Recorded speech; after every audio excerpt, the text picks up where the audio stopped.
Welcome to Byoma IS Delhi. I am P. Ranjit, Faculty of History. I have been teaching history for 15 years. आज हम चर्चा करेंगे how to crack UPSC examination 2021। आखिर 2021 के examination के लिए हमारे पास क्या रणनीति है, क्या स्ट्रेटजी है, क्या प्लानिंग है, क्या योजना है जिसके तहत हम 2021 के आईएएस के एग्जामिनेशन को क्रैक करें। तो हमारी परिचर्चा, हमारा जो आज का चर्चा है, ये वीडियो हम यहीं से प्रारंभ करेंगे ताकि 2021 के एग्जामिनेशन को, यूपीएससी एग्जामिनेशन को क्रैक करने के हमारे पास क्या तरीके हैं, क्या मेथड हैं या क्या प्लानिंग की जाए कि 2021 का एग्जामिनेशन क्रैक हो पाए। यूपीएससी एग्जामिनेशन क्रैक हो इससे पहले मैं कुछ सामान्य सी बातें बता देना चाहता हूँ कि जो बच्चे नए हैं, जो बच्चे लेमन हैं, जो बच्चे बीए करके अभी जस्ट इस यूपीएससी की तैयारी करने के लिए आए हैं, वो आखिर यूपीएससी की सामान्य चर्चा की बात जान लें। यूपीएससी एग्ज़ाम कब होता है, कितने मार्क्स होते हैं, कितने चरण में होते हैं, क्या क्वालिफिकेशन है। एक बेसिक सी बातें हैं जो बच्चे बहुत परेशान होते हैं कि उनको मालूम नहीं होता कि एग्ज़ाम कौन दे सकता है, कौन नहीं दे सकता है, क्या क्वालिफिकेशन है, क्या योग्यता होनी चाहिए। तो एक हम पहले सामान्य सी चर्चा कर लेते हैं कि यूपीएससी एग्जामिनेशन आखिर कौन कौन बच्चे दे सकते हैं, इसका क्या क्या क्वालिफिकेशन है और क्या इसमें क्या क्या कितने प्रकार के एग्ज़ाम होते हैं, कितने चरण में एग्ज़ाम होते हैं, एग्ज़ाम कब होते हैं। तो सबसे पहले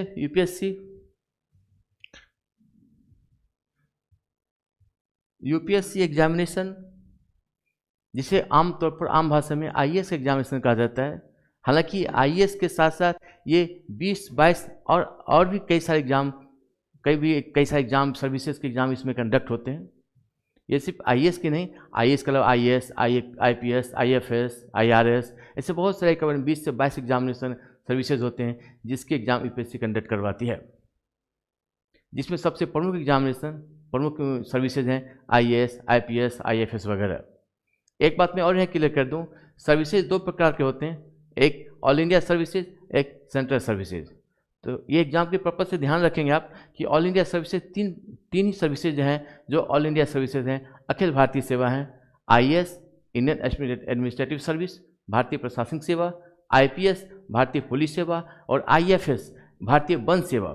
ये जो भारतीय वन सेवा के एग्जाम होते हैं ये यूपीएससी अलग एग्जाम कंडक्ट करवाती है, यूपीएससी अलग एग्जाम करवाती है। तो तीन प्रकार के एग्जाम है, मैं बता दूं, आईएएस, आईपीएस और आईएफएस।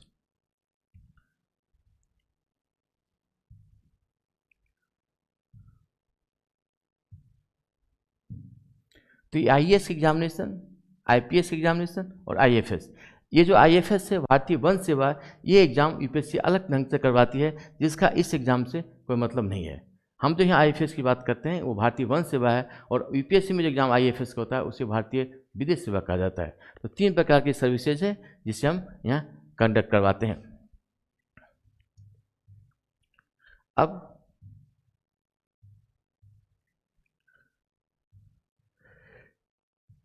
तो सबसे इम्पोर्टेंट बात है कि यूपीएससी के एग्जामिनेशन के दो चरण होते हैं, एक प्रारंभिक परीक्षा, एक मुख्य परीक्षा। तो हमें इसको ऐसे डिवाइड कर लेंगे, फर्स्ट प्री एग्जामिनेशन और सेकेंड मेन एग्जामिनेशन।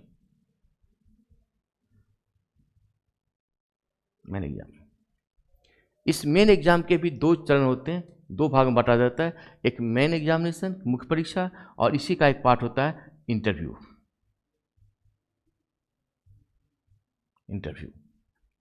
तो आमतौर पर अगर बच्चे तो प्री, मेन और इंटरव्यू, ये तीन प्रकार के तीन चरण होते हैं यूपीएससी एग्जामिनेशन के। जब हम प्री एग्जामिनेशन की चर्चा करते हैं, आमतौर पर यूपीएससी के फॉर्म नवंबर दिसंबर जनवरी के आसपास के महीने में फॉर्म इसके निकलते हैं, और प्री का एग्जामिनेशन मई लास्ट वीक या जून के फर्स्ट वीक में होता है। इस प्री एग्जामिनेशन में दो पेपर होते हैं, एक पेपर जनरल स्टडीज़ का पेपर कहा जाता है और दूसरा पेपर सीसेट कहा जाता है। यानी प्री एग्जाम में दो paper, first general studies, second CSAT. ये सीसेट का जो पेपर है, सीसेट के पेपर में 100 क्वेश्चंस और 2 मार्क्स, 100 क्वेश्चन एंड 2 मार्क्स, यानी यहाँ पे 100 क्वेश्चन होंगे और each question carry 2 marks, total number of marks 200। तो सीसेट के पेपर में 100 सवाल होंगे आपके 200 नंबर के। इसी तरह जनरल स्टडीज के पेपर में भी 100 क्वेश्चन होंगे, क्वेश्चन की संख्या 100 होगी और total number of marks 200 marks. Interesting बात यह है, यहाँ पर जानने वाली बात यह पर है कि सीसेट के जो मार्क्स हैं, सीसेट के एग्जामिनेशन, सीसेट के पेपर में हमें सिर्फ लाना है 33%। तो हमें यहाँ पे 33% ही नंबर लाने हैं। अगर 33% नंबर लाते हैं तो सीसेट का पेपर क्वालिफाई करते हैं, तब जनरल स्टडीज के पेपर की जांच होगी, चेक होगी। अन्यथा ये सीसेट ये पेपर अगर 33% नंबर नहीं ला पाते हैं तो प्री एग्जामिनेशन में फेल कर जाएंगे। तो प्री एग्जामिनेशन 2 पेपर कंडक्ट करवाते प्री एग्जामिनेशन में, एक जनरल स्टडीज का पेपर, एक सीसेट का पेपर। सीसेट का पेपर जिसे सिविल सर्विस एप्टीट्यूड टेस्ट कहा जाता है, जिसमें आमतौर पर मैथ, रीजनिंग, एप्टीट्यूड टेस्ट इस तरह के सवाल आते हैं, और जिसमें हमें सिर्फ नंबर लाने हैं 33%, यानी 66 नंबर 33% नंबर लाने हैं। इस 33% नंबर को लाने के बाद ही हमारा जनरल स्टडीज़ का पेपर चेक होता है, और जिसके आधार पर हमारी क्वालिफाई या नॉन क्वालिफाई किया जा सकता है। ये पेपर प्री का पेपर ऑब्जेक्टिव पेपर होता है। इसमें 4 ऑप्शन दिए होते हैं और एक सही ऑप्शन होता है, बाकी 3 ऑप्शन गलत होते हैं। इसमें नेगेटिव मार्किंग भी है, ये ध्यान रखेंगे, इसमें नेगेटिव मार्किंग भी है। अगर आपने 3 गलत कर दिया तो एक सही सवाल का नंबर आपके कट जाएंगे। ये प्री एग्जामिनेशन एक तरह की स्क्रीनिंग एग्जामिनेशन है, जहाँ पर आपको ऑब्जेक्टिव एग्जाम के माध्यम से आपको मेंस परीक्षा के लिए क्वालिफिकेशन या क्वालिफाई किया जाता है। तो अगर हम मेंस एग्जाम की हम बात करें अब,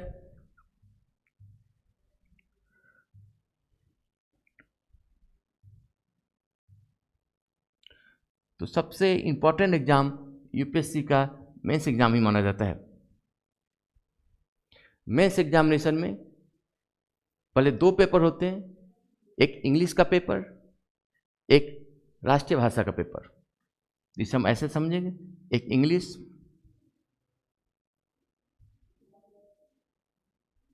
एक हिंदी का पेपर।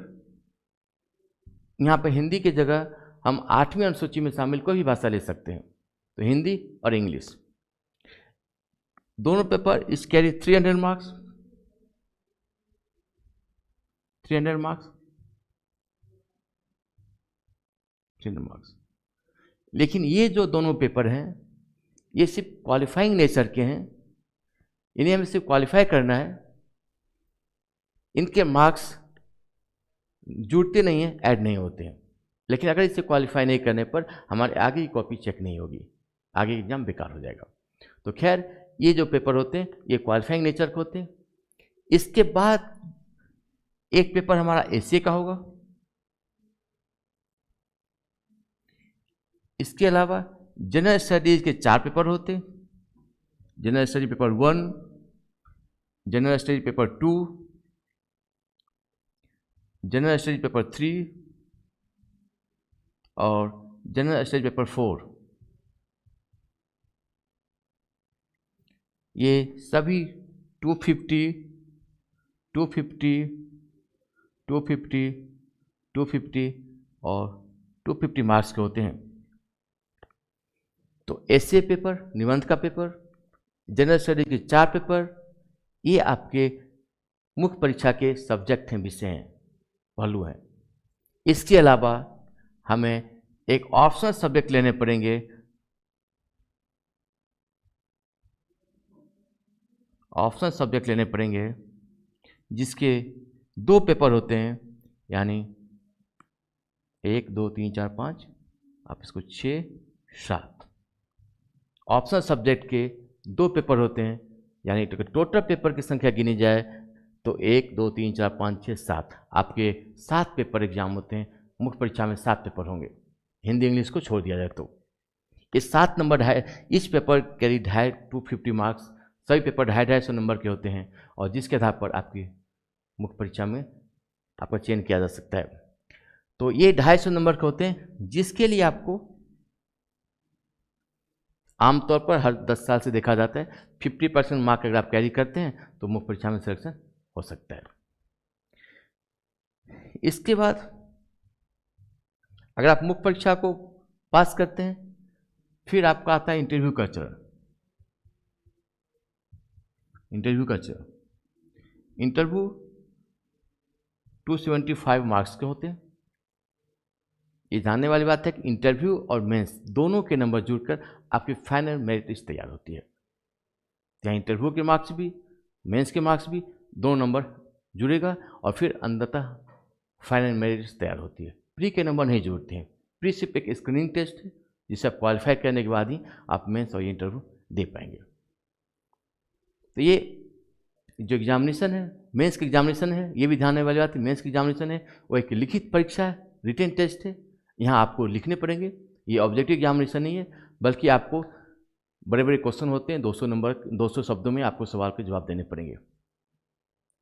ये जो आप यहाँ पे मेंस का एग्जाम देंगे वो आप हिंदी या इंग्लिश किसी भी हिंदी इंग्लिश या भारत के संविधान के 8वीं अनुसूची में शामिल किसी भाषा में आप एग्जाम दे सकते हैं। लेकिन ध्यान देने वाली बात है अगर आप इंग्लिश चूज करते हैं तो सभी पर इंग्लिश में देने पड़ेंगे। हिंदी चूज करते हैं तो सभी पर हिंदी में देने पड़ेंगे। सिर्फ अपवाद है सब लिटरेचर वाले सब्जेक्ट को छोड़ दिया जाए तो आप एक ही माध्यम चुन सकते हैं, दो अलग अलग माध्यम नहीं चुन सकते हैं।